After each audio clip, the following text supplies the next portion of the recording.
आज 1 जनवरी 2021 है, जिसको हम लोग नया साल कहते हैं। नया साल में आज बड़ा उत्सव है, खुशहाली है, उमंग है। बच्चों में उमंग है, जवानों में उमंग है, बूढ़ों में उमंग है। जो देश की रक्षा करते हैं सैनिक, उनमें भी उमंग देखा जा रहा है। प्रधानमंत्री में उमंग है, राष्ट्रपति के पास उमंग है, नेताओं में उमंग है, मुखिया सरपंच के पास उमंग है। बड़ा खुशहाली 1 जनवरी 2021 देख रहे हैं कि बीत रहा है। ये तो मैं मानव समाज की उमंग, मंगलमय शुभ कामना करता हूं कि सबके जीवन खुशहाल रहे, सबके जीवन उमंग रहे, सबके जीवन सुगंधित रहे, सबके जीवन शांतप्रद रहे, सबके जीवन सकुशल रहे, सबके जीवन अच्छा रहे। इस मंच से साधुवाद भी है और इस मंच से आशीर्वाद भी है कि गुरु से कामना करता हूं, सदगुरु कबीर से, भगवान से कि हे भगवान, सभी मानव का जीवन सुखमय रहे, मंगलमय रहे। क्योंकि आज 1 जनवरी है, 2021 है। 2020 में बहुत दुख झेले, ना जाने क्या क्या झेले। मैं थोड़ा सा वर्णन करता हूं। खास करके मैं बिहार में देखा कि 100 आदमी एक ही दिन में कोसी क्षेत्र में करका में मारा चला गया। वज्र गिरा, आसमानी वज्र, उसमें 100 आदमी एक ही दिन में मरा था। ख्याल है आप लोग को? 2020 में ही। उसके बाद एक्सीडेंट में बहुत मारे चले गए, लॉकडाउन में बहुत मरे। उसके बाद ये बीमारी जो आया, कोरोना वायरस, इसमें भी लाखों लोग धरती में समा गए। जवान क्या, बूढ़ों क्या, बच्चा क्या, अमीर क्या, गरीब क्या, सभी चले गए। तो 2021 और आज 1 जनवरी है। तो आज बहुत उत्सव मानव समाज ने मनाया। जो वैष्णव है उसने खीर भोजन किया, पूरी खिलाया, सब्जी खिलाया, दूध पिलाया, तस्मै खिलाया। दुर्भाग्य है कि जो संकट है उसने बकरी काट के खा लिया, मुर्गी काट के खा लिया, कबूतर काट के खा लिया, मछली काट के खा लिया, किसी के जीवन को छीन लिया और उत्सव मनाया, उमंग मनाया, खुशी मनाया। दारू भी पिया, शराब भी पिया। परसों मैं कार्यक्रम में जा रहा था एक जगह, तो एक प्रखंड आया, आगे में कोई अंचल था। तो एक शराबी शराब पी करके गोबर की ढेर पर गिरा हुआ है। गोबर जो महक रहा था ना, तो शराबी कह रहा था, अरे कौन अगरबत्ती जलाया है, इतना सेंट मार रहा है। अब विचार कीजिए, वो शराबी मस्त से बोलता है कि कौन अगरबत्ती जलाया है, कौन कंपनी का अगरबत्ती है, मुझे भी थोड़ा नाम लिखो, मैं भी उस कंपनी से अगरबत्ती लाऊंगा, सुबह सुबह बेचूंगा और रोज अपने घर में जलाऊंगा, ये बहुत सेंट मारता है। वो शराबी कह रहा था, वो तो गोबर से सेंट आ रहा था। उस गोबर पर बच्चा सबका पैखाना गिरा हुआ था, पैखाना फेंका हुआ था, वो पैखाना से बदबू आ रहा था, गोबर से बदबू आ रहा था। तो वो शराबी कहता है अगरबत्ती का सेंट आ रहा है। अब विचार कीजिए सज्जनों, जो आदमी मांस खाते हैं, शराब पीते हैं, क्या वो अपने जीवन का कल्याण कर पाएगा? क्या अपने जीवन का उद्धार कर पाएगा? क्या अपने जीवन को तार पाएगा? क्या अपने समाचार को खुशहाल कर पाएंगे? आप जहां भी फोन लगाते हैं, मोबाइल लगाते हैं, तो दोनों पक्ष से हेलो हेलो होता है। तो एक पक्ष पूछता है क्या समाचार है, तो दूसरा पक्ष कहता है अच्छा है। एक पक्ष कहता है क्या हाल चाल है, तो कहता है ठीक है भाई। लेकिन प्रश्न को थोड़ा ठीक से समझिए।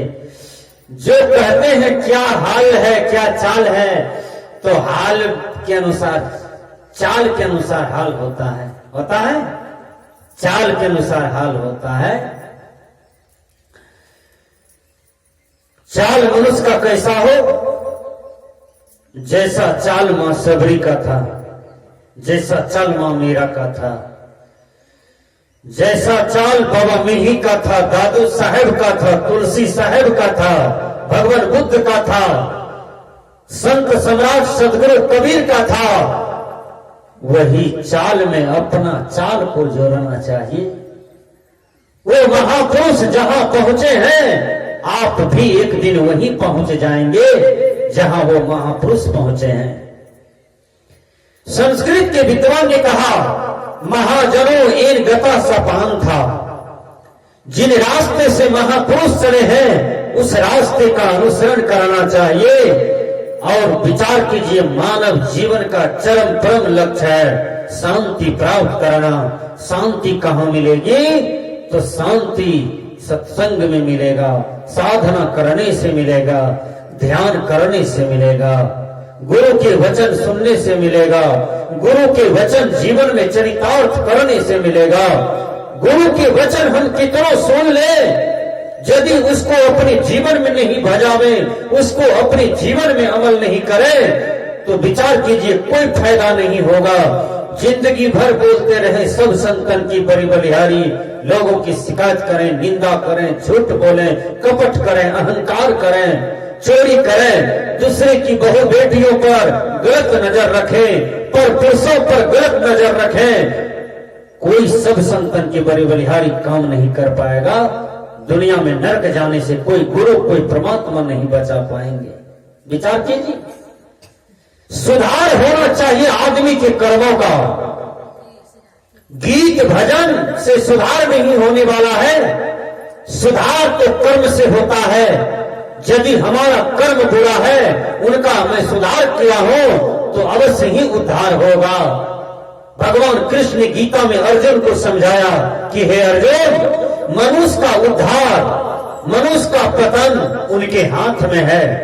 देखिए, एक लड़का जा रहा है और वो पढ़ने जा रहा है, दूसरी की बहु बेटियां आ रही है, दूसरी की बेटियां पढ़ने जा रही है।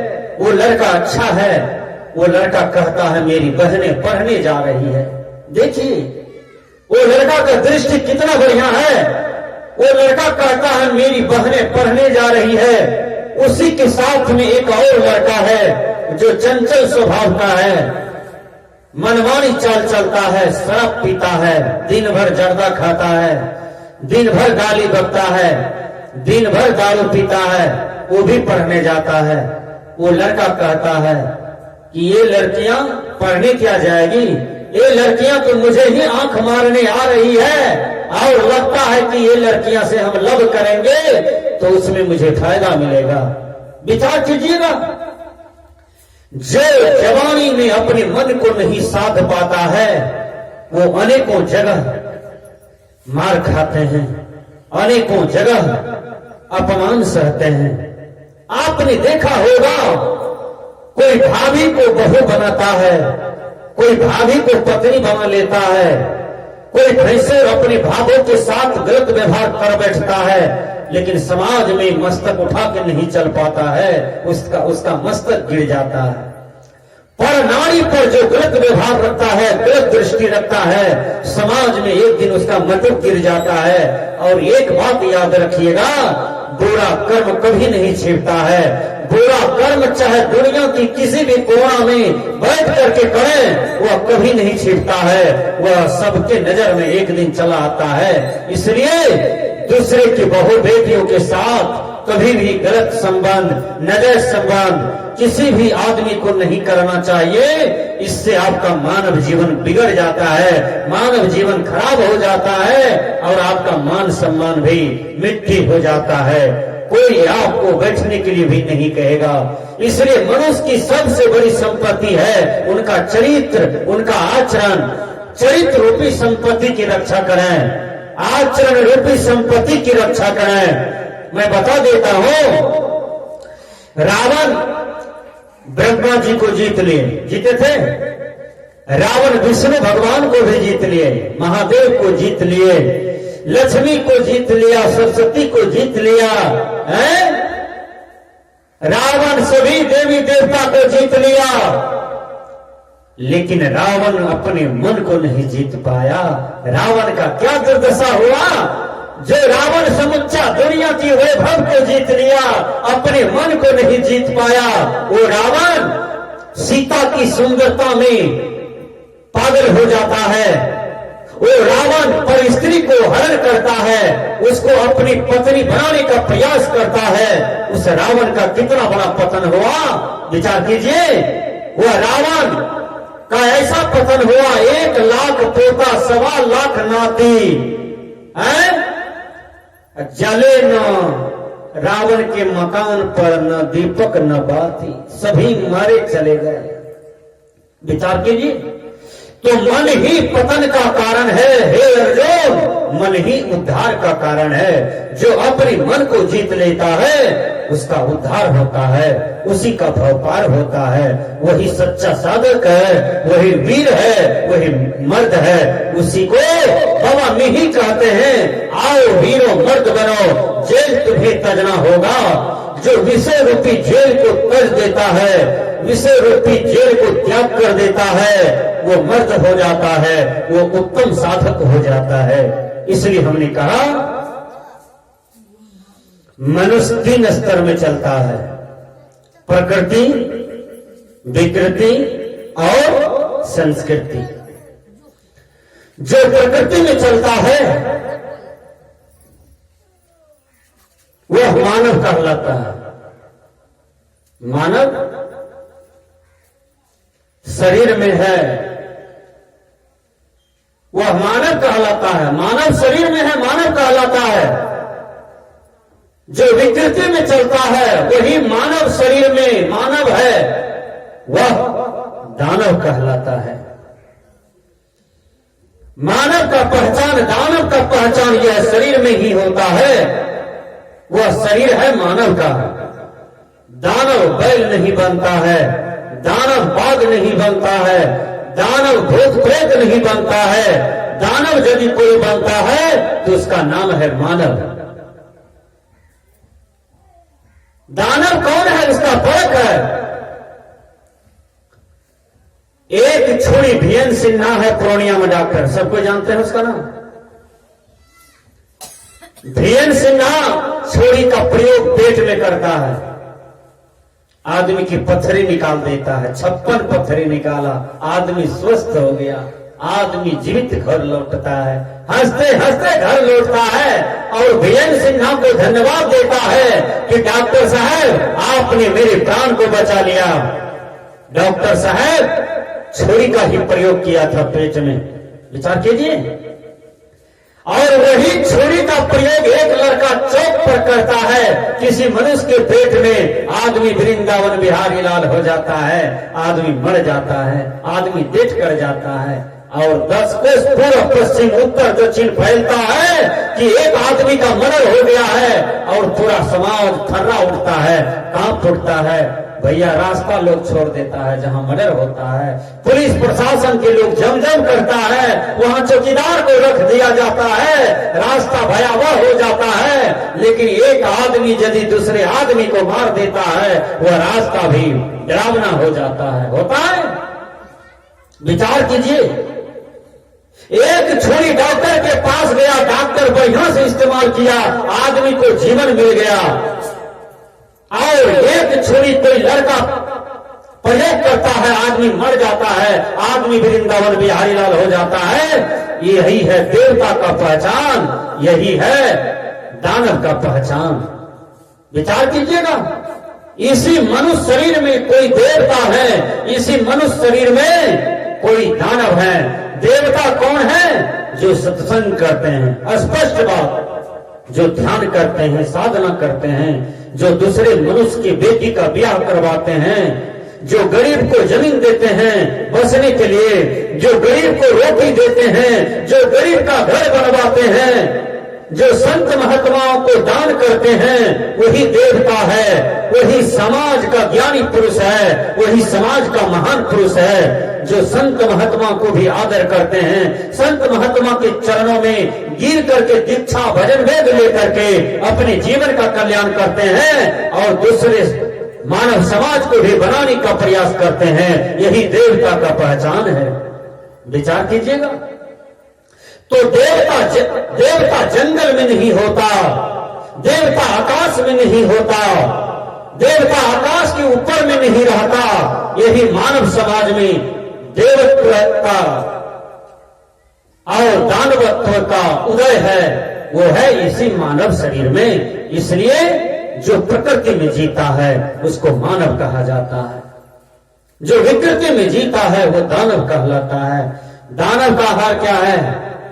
मैं निवेदन करना चाहता हूं, यदि बैल का पेट भर जाता है, उस बैल को खाने के लिए दीजिए, खाएगा? नहीं खाएगा। गाय का पेट भर जाए, गाय को भोजन दीजिए खाने के लिए, तो नहीं खाएंगे। गधा का पेट भर जाए, खाने के लिए दीजिए, नहीं खाएंगे। लेकिन मनुष्य इतना बेवकूफ है, मनुष्य इतना गिरा हुआ है कि मनुष्य को यदि 50 लाख रुपया भी बैंक में है, 25 एकड़ जमीन भी है, 4-5 गाड़ी सोमो है, 10-20 मोटरसाइकिल भी है, घर में चावल रखा हुआ है, गेहूं रखा हुआ है, सब्जी दाल रखा हुआ है, फिर भी 10 टका किसी का जेब काट लेता है, 10 टका भाई का बेईमानी कर लेता है, 10 टका पड़ोसी से बेईमानी कर लेता है। ये दुर्भाग्य है मनुष्य का।